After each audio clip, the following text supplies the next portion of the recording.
como yo veo el tema del feminismo moderno. En mi opinión, el feminismo moderno incurre en varios errores, tanto de táctica como de análisis de la realidad. El feminismo moderno que se está extendiendo entre la sociedad trata de imponer la idea de que hombres y mujeres son iguales. Y aunque yo, y creo que mucha gente, la mayoría, estamos de acuerdo en que hombres y mujeres merecen los mismos derechos y las mismas oportunidades, hombres y mujeres no son iguales. Repito, yo estoy de acuerdo en que hombres y mujeres merecen los mismos derechos y las mismas oportunidades, pero hombres y mujeres no son iguales. E intentar imponer la idea de que hombres y mujeres son iguales es un error y agrava el problema de las desigualdades. Fingir que hombres y mujeres son iguales cuando no lo son agrava el problema de las desigualdades. Y me explico. Hombres y mujeres no son iguales, por razones biológicas, estadísticas, físicas, que tienen su traslación a la realidad y que no pueden ser obviadas. Primer punto, la hipótesis de la variabilidad entre individuos. La hipótesis de la variabilidad es un estudio estadístico que se ha realizado, por el cual se ha descubierto que entre hombres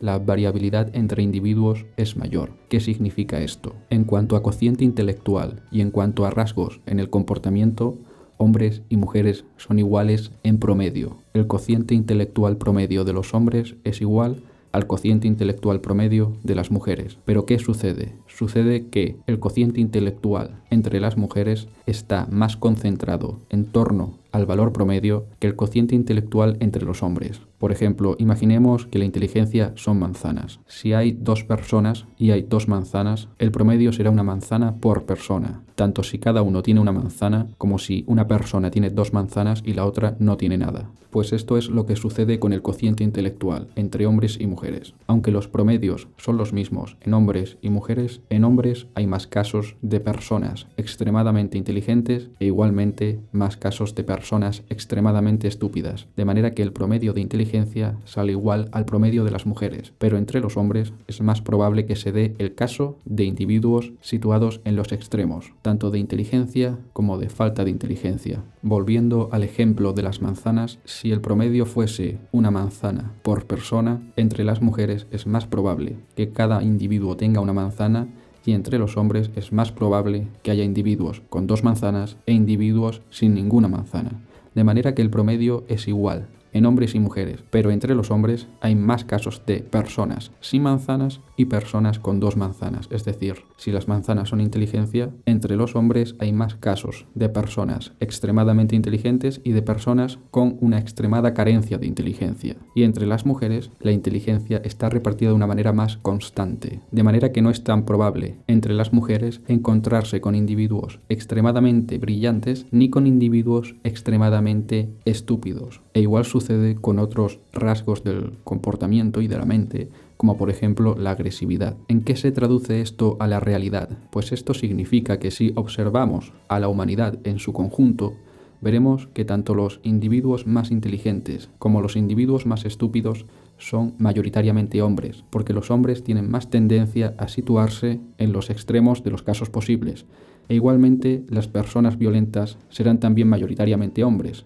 porque este fenómeno no sucede solo con la inteligencia, sino con otros rasgos también. ¿Cuál es la consecuencia de este fenómeno? La mayoría de premios Nobel son hombres, pero la mayoría de criminales y presidiarios también son hombres. Los hombres siempre estarán sobre representados tanto para lo bueno como para lo malo. Aunque los hombres solo sean el 50% de la población mundial, siempre serán una amplia mayoría en los colectivos con rasgos extremos. Siempre serán mayoría en los grupos de las personas más inteligentes y en los grupos de las personas más estúpidas, porque entre los hombres hay una mayor variabilidad, mayor probabilidad de adquirir valores extremos, por naturaleza, tanto para lo bueno como para lo malo. Esto se traduce a la realidad en que la gente más lista son hombres, pero también la menos lista, o los peores criminales. La gente que se suicida son principalmente hombres. Los asesinatos son cometidos principalmente por hombres. Las víctimas de guerra son principalmente hombres. En los casos extremos, los hombres siempre estarán sobre representados. Siempre serán más del 50% que a priori les debería de corresponder. Esto se estudia en el mundo científico con el nombre de hipótesis análisis de la variabilidad. El feminismo ignora este hecho, un hecho científico y estadístico.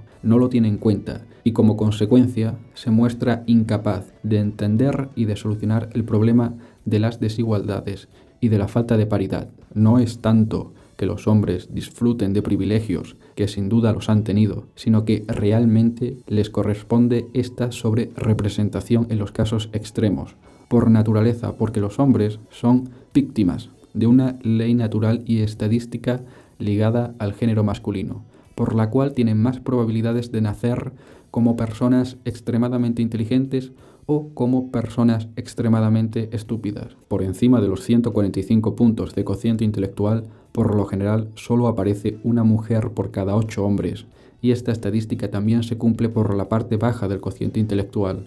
Las mujeres son el 50% de la población, y su cociente intelectual promedio es igual al de los hombres, pero las mujeres no son el 50% dentro del grupo de la gente más inteligente, de igual modo que tampoco son el 50% dentro del grupo de la gente menos inteligente. Obviamente, nadie busca alcanzar la paridad en este segundo grupo, pero es que tampoco se debería de buscar la paridad en el primero, porque es imposible, simplemente los números no dan. Si se buscase la paridad en el mundo científico, académico, etc., se estaría dejando fuera a gente realmente capaz para introducir a gente que no da la talla, y ello llevaría a efectos negativos para toda la humanidad, porque la humanidad entera se beneficia de cuanto más inteligentes y capaces sean sus científicos, intelectuales, teóricos, matemáticos, físicos, etc. Analizad bien mis palabras. ¿Estoy diciendo que las mujeres no merecen las mismas oportunidades para acceder a estos puestos? No, yo estoy a favor de que todos tengan las mismas oportunidades. Lo que estoy diciendo es que debemos acostumbrarnos a que las mujeres no sean el 50% en estos grupos, porque simplemente no son el 50% dentro de estos grupos. Segundo punto, segunda realidad científica biológica que el feminismo moderno pretende ignorar.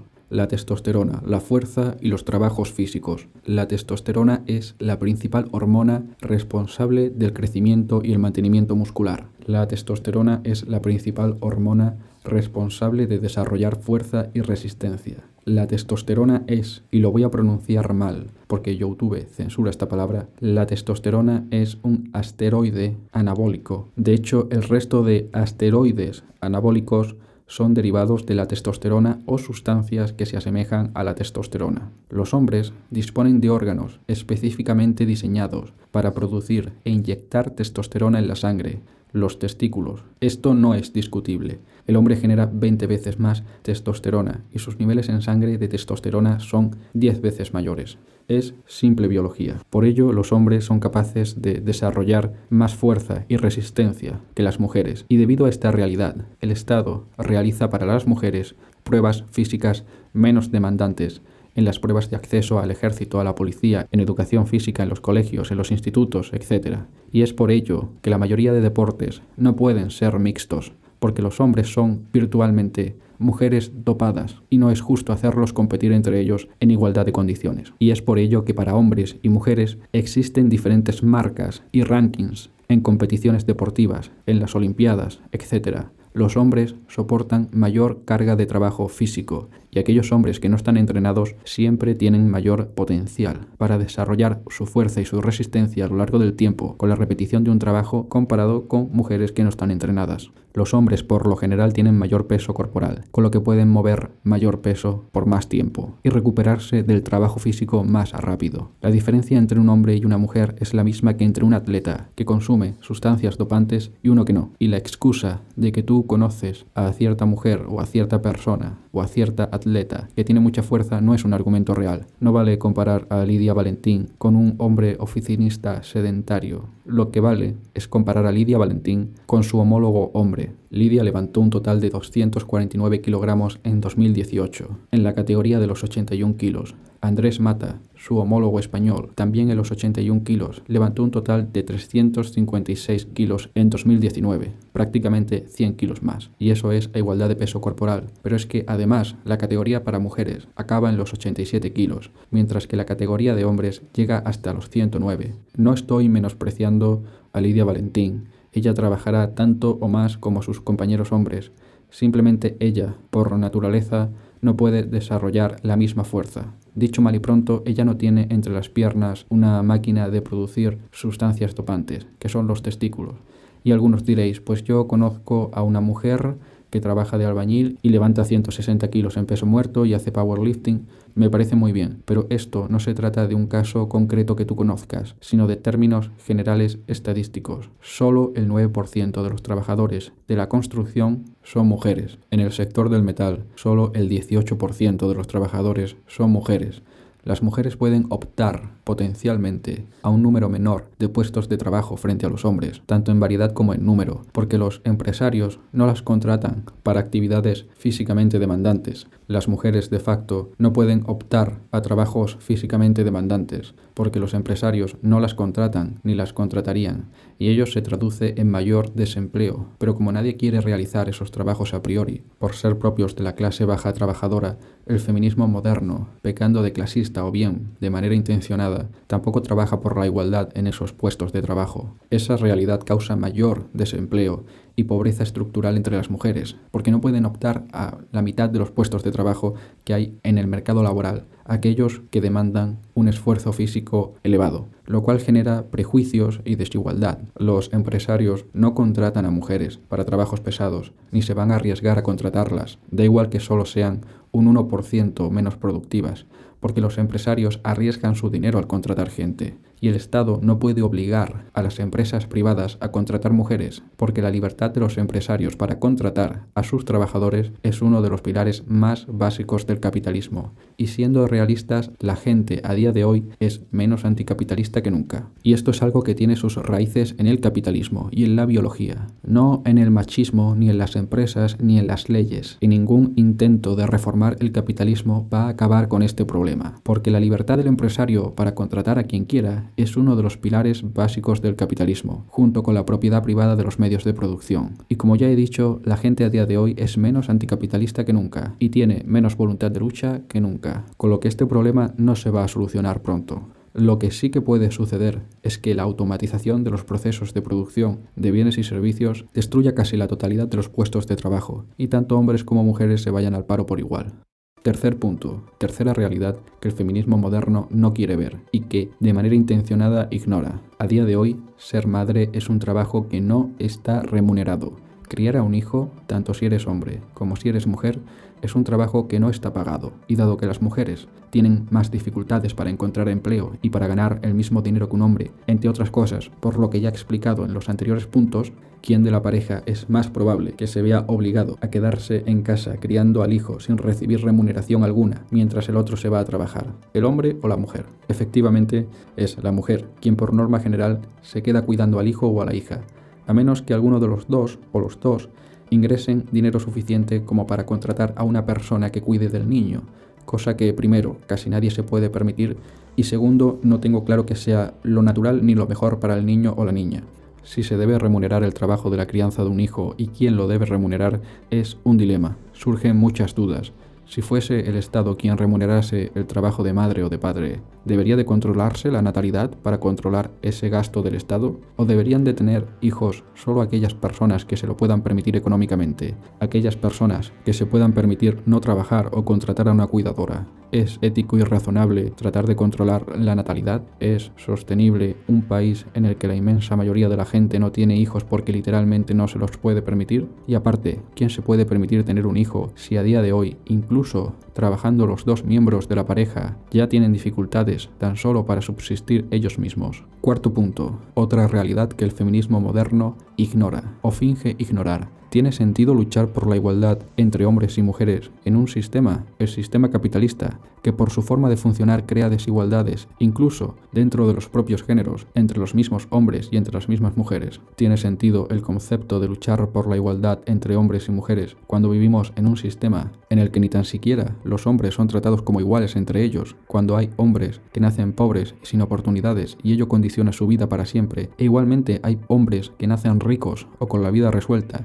y todo ello condicionado por factores de pura suerte, de herencia, porque unas familias poseen fábricas, minas, tierras, hoteles, supermercados, restaurantes, conexiones con el poder, y otras familias no tienen nada o incluso arrastran deudas? ¿Por dónde igualamos? ¿Por lo bajo o por lo alto? ¿Podemos llamar sistema igualitario a un sistema en el que todos viven en la absoluta pobreza por igual, pero el 1% más rico es paritario? ¿Estaría alguien satisfecho con ese sistema? ¿Quieren las mujeres compartir el 50% de los puestos de albañilería, fontanería, electricidad, mecánica, o solo los puestos en la administración y en las grandes empresas? ¿Quién va a obligar a las empresas privadas a contratar mujeres en aquellos puestos en los que el empresario considere que un hombre puede hacer mejor el trabajo por exigir un mayor esfuerzo físico? ¿Acaso no es la libertad del empresario para contratar a sus empleados uno de los factores más básicos e inamovibles del capitalismo? ¿Se habla entre las feministas modernas de combatir el capitalismo, o la lucha feminista se basa únicamente en repartir paritariamente los trabajos de oficina, los ministerios y en la libertad para abortar? ¿No se está exigiendo igualdad a la hora de poner ladrillos, de instalar calderas, de montar tejados? ¿No es acaso esta postura una postura clasista? ¿Y de qué sirve la paridad a la hora de repartir los puestos de trabajo si luego están todos ellos mal pagados, los trabajadores están explotados, no se pagan las horas extra ni los finiquitos, los contratos duran meses y en definitiva nadie puede hacer vida normal? ¿Tiene sentido invertir energías en intentar hacer igualitario un sistema, el sistema capitalista, que de partida, por su naturaleza, por su forma de funcionar, siempre ha tendido a la desigualdad y cada vez es más desigual, entre los mismos hombres y entre las mismas mujeres? Vivimos en un sistema en el cual un puesto de trabajo ya no garantiza salir de la pobreza, en el que el avance de la tecnología se está traduciendo en la destrucción neta de todos los puestos de trabajo y en la explotación laboral de aquellos que aún conservan un trabajo. ¿A qué aspiramos? ¿A hacer paritario e igualitario un sistema que no es capaz ni de dar trabajo a la mitad de la población, que no es capaz de dar pensiones dignas a sus mayores, que no garantiza la vivienda, la luz, el agua? ¿Merece la pena invertir energías en reformar un sistema que no permite la igualdad? Da igual tu género, da igual tu raza, dan igual todas tus etiquetas. ¿Qué igualdad se piensa que se va a lograr si el Estado capitalista no es capaz de proveer ni de garantizar absolutamente nada a su población? Educar en la igualdad no va a impedir que las empresas contraten principalmente a hombres en aquellos trabajos en los que se haya calculado que un hombre pueda producir más por requerir el trabajo mayor esfuerzo físico, o por querer ahorrarse a la empresa una posible baja de maternidad, o por otros motivos. Quinto punto, una mentira del feminismo. La brecha salarial. La brecha salarial es mentira, no existe, no puede darse. Las leyes del capitalismo impiden, prohíben que pueda darse la brecha salarial. Es imposible que las mujeres cobren menos por realizar el mismo trabajo. Si realmente la mujer realizase exactamente el mismo trabajo que el hombre por menos dinero, los empresarios solo contratarían mujeres porque les saldría más barato. Si realmente las mujeres cobrasen menos por realizar exactamente el mismo trabajo, los empresarios estarían perdiendo dinero a la hora de contratar hombres. Imaginemos que debes contratar un albañil para que te construya una casa. Un albañil cobra 1 euro por cada metro cuadrado de ladrillo y el otro albañil cobra 50 céntimos. Ambos hacen exactamente igual su trabajo. ¿Por qué alguien iba a contratar al albañil caro si el barato hace lo mismo por menos dinero? ¿Por qué alguien iba a contratar a un hombre si una mujer hace el mismo trabajo por menos dinero? Si la brecha salarial fuese real o hubiese sido real en algún momento, hubiésemos visto a empresarios contratar solo a mujeres para ahorrarse dinero y aumentar sus beneficios. Si las mujeres, en términos generales, ganan menos dinero, no es porque cobren menos por el mismo trabajo, es porque o directamente no tienen trabajo o acceden a trabajos peor remunerados, o es que realmente son menos productivas en el trabajo que escogieron en comparación con sus compañeros hombres. El feminismo moderno ignora todas estas realidades. Se mueve por emociones, por impulsos, por propaganda y con fines electorales, y sus principales intelectuales y defensores se basan en textos de antiguas feministas que no tratan, que no abarcan las realidades científicas y estadísticas que acabo de enumerar, de manera que el movimiento feminista se muestra incapaz de solucionar nada porque no entiende los problemas. Y además, tratar de resolver todas estas desigualdades que tienen raíz en el capitalismo y en la biología, ignorando la parte de la biología y tratando de reformar el capitalismo, es perder el tiempo.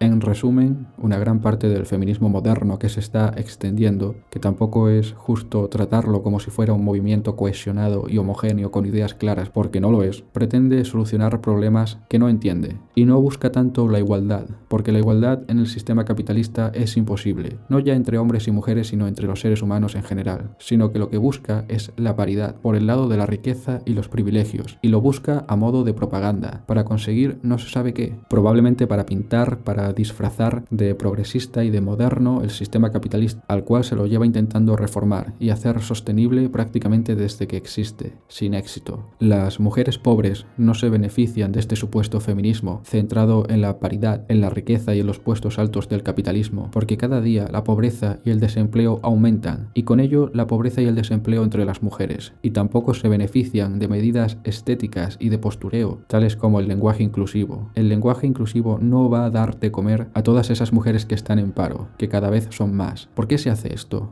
Mi opinión es que simplemente las élites económicas insuflan fuerza a este tipo de movimientos porque quieren darle al capitalismo una capa de falso progresismo, de falsa modernidad y de falso avance que no es tal. Quieren vender la idea de que el capitalismo puede ser amable, sostenible y respetable. Y una forma de hacerlo es promover y extender este tipo de falso feminismo basado en la idea errónea de que el capitalismo se puede reformar, que es mejorable y que se puede alcanzar la igualdad dentro de él, cuando la realidad es que la igualdad de oportunidades y de derechos dentro del capitalismo no es posible ni tan siquiera entre las personas de un mismo género, raza o cualquier otra etiqueta, por su propia forma de funcionar, porque hay personas y familias ricas, propietarias de los medios de producción, y personas que no, y la inmensa mayoría de personas ricas o que poseen medios de producción o han heredado esa riqueza o la han adquirido de manera ilegal o injusta, explotando, robando, sobornando, expoliando, evadiendo, etc. Esa es la realidad del capitalismo. La realidad es que cada vez habrá mayor desempleo y pobreza, tanto entre hombres como en mujeres, debido a la automatización de los procesos, y cada vez la población disfrutará de menos derechos en general, porque se está preparando desde el poder los ingredientes para establecer un estado policial represivo, para cuando la gente no aguante más y se rebele. Y el feminismo moderno, que busca reformar el capitalismo sin combatirlo, solamente es una pieza más en este engranaje que intenta aparentar falsa modernidad y falso avance, mientras la pobreza y la desigualdad y el desempleo aumentan.